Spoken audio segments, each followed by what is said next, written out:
Bonjour, bienvenue dans cette toute nouvelle vidéo. Depuis quelque temps, certains propos circulent à nouveau dans le monde chrétien évangélique. Peut-être que vous les avez entendus, vous les avez vus, peut-être que non. Le pasteur et apôtre, comme il s'appelle, Daniel Vindigny, a rapporté les paroles de John Anosike, affirmant que nous serions entrés dans la première phase de 3 ans des 7 années de tribulation. Pour plusieurs croyants, ce genre de déclaration provoque confusion, inquiétude et désorientation spirituelle. Pourtant, pour qui connaît un peu l'histoire récente de l'enseignement prophétique populaire, ce discours n'a rien de nouveau. Depuis des décennies, on a répété aux chrétiens qu'ils seraient enlevés avant la période des tribulations. Cette idée a été martelée dans des prédications, dans des livres, des conférences et même des films. Elle est devenue pour beaucoup une certitude, presque un dogme intouchable. Or voilà que ces mêmes milieux affirment maintenant que la tribulation aurait commencé, sans enlèvement préalable. Mais qu'est-ce qui se passe? Dieu aurait-il oublié ou serait-il confus? Mais dans tout cela, une question s'impose. Elle s'impose tout naturellement. Si l'enlèvement avant la tribulation était une vérité biblique, pourquoi ne sommes-nous pas partis? C'est une promesse qui ne vient pas des Écritures. L'idée d'un enlèvement secret de l'Église avant la pseudo-période de 7 années de tribulation ne provient pas d'une lecture simple et directe de la Bible. Elle est le fruit d'un système théologique relativement récent, développé au 19e siècle, puis popularisé au 20e. Ce système qu'on appelle dispensationalisme a fragmenté le plan de Dieu en différentes phases, séparant l'Église, Israël et les nations, et projetant l'essentiel des prophéties bibliques dans un futur encore à venir. Pourtant, lorsque l'on revient aux paroles de Jésus, des apôtres, des prophètes, on ne trouve jamais la promesse d'une Église retirée du monde avant l'épreuve. Bien au contraire, Jésus avertit clairement ses disciples qu'ils connaîtront des tribulations, des persécutions et des temps difficiles. Il ne leur promet jamais une échappatoire, mais toujours sa présence fidèle au milieu des épreuves. Les apôtres n'ont jamais enseigné un tel concept. Maintenant, la grande illusion de la protection par la fuite. On a fait croire aux croyants que la protection divine signifiait l'absence d'épreuve. Or, la Bible enseigne exactement l'inverse. Dieu protège souvent son peuple, non pas en l'enlevant du danger, mais en le gardant au cœur même de celui-ci. Noé n'a pas été enlevé avant le déluge, il a été gardé dans l'arche.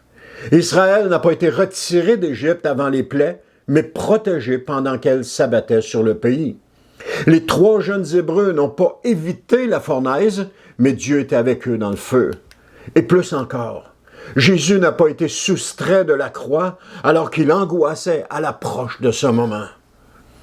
Cette logique biblique traverse toute l'Écriture, ce qui signifie que la fidélité de Dieu ne se manifeste pas par la fuite, mais par la persévérance et la victoire au sein de l'épreuve. Comme ce fut le cas pour le Seigneur Jésus. Maintenant, quand les annonces prophétiques se contredisent, pendant des années, des enseignants ont affirmé avec assurance que la tribulation ne pouvait pas commencer, puisque l'Église devait d'abord être enlevée. Aujourd'hui, ces mêmes cercles annoncent que la tribulation aurait débuté sans que l'enlèvement tant attendu se soit produit. Mais ça ne fait pas de sens. Comment pouvons-nous accepter de telles incohérences sur une chose aussi importante, voire vitale pour nombre de croyants? Cette contradiction révèle un problème profond. Ce n'est pas la réalité qui contredit la Bible, mais un système d'interprétation qui ne repose pas sur les Écritures. Quand une doctrine nécessite sans cesse des ajustements pour survivre aux faits, c'est souvent le signe qu'elle n'est pas fondée sur la parole de Dieu, mais sur des constructions humaines. Avec cette déclaration de Vindigny et de Anosike, Le discours prophétique se déplace maintenant vers le milieu de la pseudo-période de cette année de tribulation. Comment ne peuvent-ils pas perdre toute crédibilité avec un pareil changement de discours fondamental? Ils ne semblent même pas se rendre compte de l'absurdité de leurs propos. À ce moment-ci, la Bible appelle à la vigilance, pas à l'illusion. Le Nouveau Testament n'appelle jamais les croyants à attendre un départ secret, mais à demeurer vigilants, fidèles et enracinés dans la vérité. Les apôtres exhortent l'Église à tenir ferme dans la foi, à supporter les souffrances, à ne pas se laisser troubler par des annonces spectaculaires ou des révélations sensationnelles. L'espérance chrétienne n'est pas d'échapper aux temps difficiles, mais d'appartenir à Christ, quoi qu'il arrive. Elle repose sur la certitude de sa victoire finale et de sa justice et de la résurrection promise, non sur un scénario chronologique futuriste et fantaisiste, complexe réservé à quelques initiés. Revenons à une espérance biblique. Ce que nous vivons aujourd'hui devrait pousser les croyants à une remise en question salutaire. Non pas dans la peur, mais dans la recherche sincère de la vérité biblique.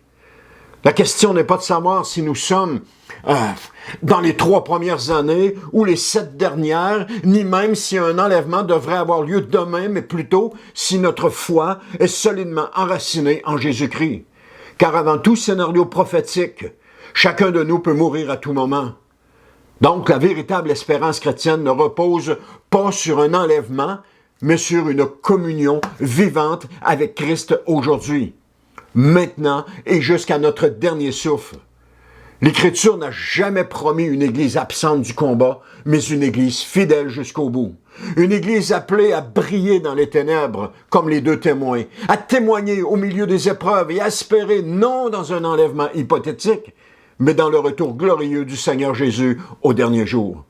Oui, on a menti aux croyants, mais la vérité, elle, demeure inchangée. Elle se trouve dans la parole de Dieu, accessible à tous ceux qui acceptent de la lire sans filtre, sans système imposé et avec un cœur humble devant Christ.